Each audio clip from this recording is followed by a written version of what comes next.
Hello everyone, my name is Ohore Sakeo. I'm going to talk about my student loan and the rise and the fall of my student loans. Okay, in bracket, I'm gonna put in there default. All right, and according to the United States statistic, they've said that the student loan debt is about 1.3 trillion US dollars. Let that just sink in. So most of you out there, if you're millennium or you're Gen X, you can relate to me, and you can relate to the topic that I'm about to talk about. And my story that I'm about to share is probably going to touch you as well. So I hope that, you enjoy my story, because I might give you some wisdom.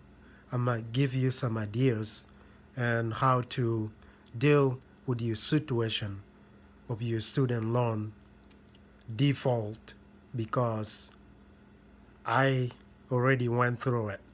Okay?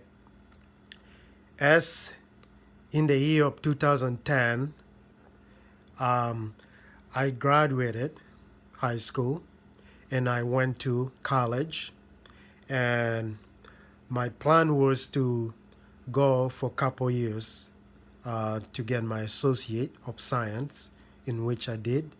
And I was pretty wise enough, to pick between which college is, you know, cheap and affordable, which one was expensive. So I compare and I shop around, and I was able to distinguish the difference between which college is expensive and which one was cheap, because it's the same learning, the same thing. It's just different way of their experiences, the fancy buildings and all that. So let me briefly tell you that I am not claiming anything that I am a financial advisor. I'm just a simple, ordinary guy, who like to share my story with you. And so let me get into it, okay? So my last semester, for the 2 years I went to college, I was blessed. I was blessed to get. I got a scholarships from an organization called Foster Care. Okay, as many of you, where you are, if you're in the U.S., if you're in Africa continent, if you're in anywhere in the world, if you're in Europe, wherever you are, you know, some of you probably came through a foster care program, and I would like to, appreciate all the people who have fostered the kid, who have nothing, who came from nothing, who have nothing with their life, and they have been uplifted by the family who fostered them to give them a better life. So I truly, from the bottom of my heart, I want to thank you, people. So if you can relate to that, you know. But anyway, my last semester, well, I got a scholarship, and I was covered for pretty much those 2 years that I went to the community college, those 2 years. And the college was about, if you're in-state student, it costs about 24K, 24,000. Over 2 years, 24 plus 24 is 48,000. So that's a lot of money. to go for a couple years.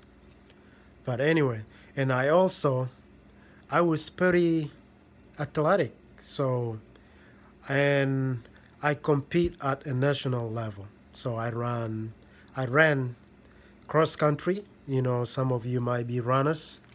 You you can also relate to me.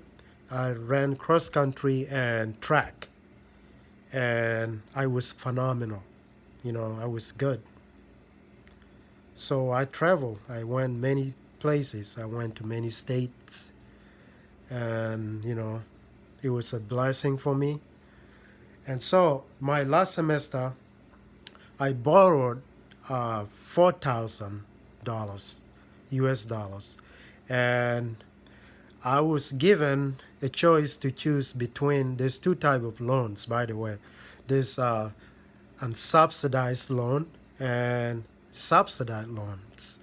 So there's kind of like there's similarities between them, and there's a slightly different between them. Okay, according to what I believe in, you know, according to my translation, I believe that subsidized loans are the type of loan when you're still in school, if you're still in college, the government will pay your interest rates and your principal from going higher, you know, because you're still in school. And every month, you know, your interest rates try to, you know, cruise up, hike up, the government will pay it. And then unsubsidized loan, however, is the type of loan where the government is not paying it. You know, when your interest rate cruise with the principal, it goes up and it goes up. By the time you graduate, you know, by the time you graduate, over a period of 6 months, you know, the government is coming after you. You have to pay the loan back, because when you borrow the loan, you sign a declaration of agreement that you are going to pay it.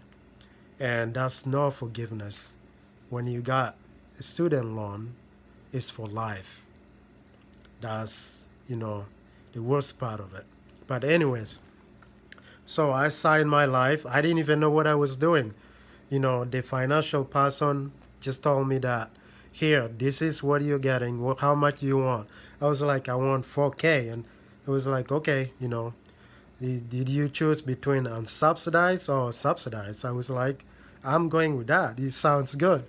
So it was kind of like ignorance, you know, financial literacy, you know. Over time, I realized now that, you know, if I would have made a better decision, maybe I would have chosen uh, and subsidized loan, not unsubsidized. Maybe, you know, I could have held my interest rates. But anyways, by the time I borrow my loan, you know, I graduate. I got my Associate of Science, you know, and I'm proud of myself. I did it, you know, and I moved out of college. And my first year, I was struggling, you know. I was struggling between applying for job, you know, apply for so many jobs. I went to interviews, and nothing was successful, you know. I tried over and over. In 2013, over that time, like after 6 months, the government was knocking at the door, you know. They're sending me all the bills and all, you gotta start paying, and I don't have the money. And over a time of year, my interest rate is cruised up. It's like, this is like somebody, you know, who doesn't know how to drive a Lambo. It's like buying a supercar, like a Lamborghini. You got in there, you got the keys. It's like all like, you know, high tech. You press this and that. You don't know how to stop. You know, you press on the gas, you just go. That's what the interest rate was to me. You know, I was driving the Lambo, but I don't know how to stop it. So it was cruising high. So, and I crashed pretty hard. So that's why I name this topic the rise and the fall of my student loan, which is in bracket quote default. Okay, I want to give you advice that don't ever go on to a student loan default because it's pretty painful. Yeah. So over that time, kind of like I am under Great Lakes. Some of you probably there, you're under Sally Mae. As you all know, you have to pay it. If you, every time you make money, and over a month your paycheck go back to zero. That's what I'm telling you. It happened to me, and I just want to share with you. So yeah, over that time, my interest rate went from 7 to 8 to a 9, 10, 20. It was probably 19%. It probably was 20. So the IRS took over. I find the collectors was calling me like crazy, and then after that I went into default. So I I never received any my W-2 for 2015, 2016, and 2017, and I never received on all my W-2s because they took it to apply to my default. And over a period of I would say 4 to 5 years, my 4,000 went to 10,000. That's how much my 6,000 of my student loan was over the principal, interest rate, and the principal, and I was screwed. So until this day, you know, I'm gonna tell you, I got my act together, and right now I am working on, you know, paying it off.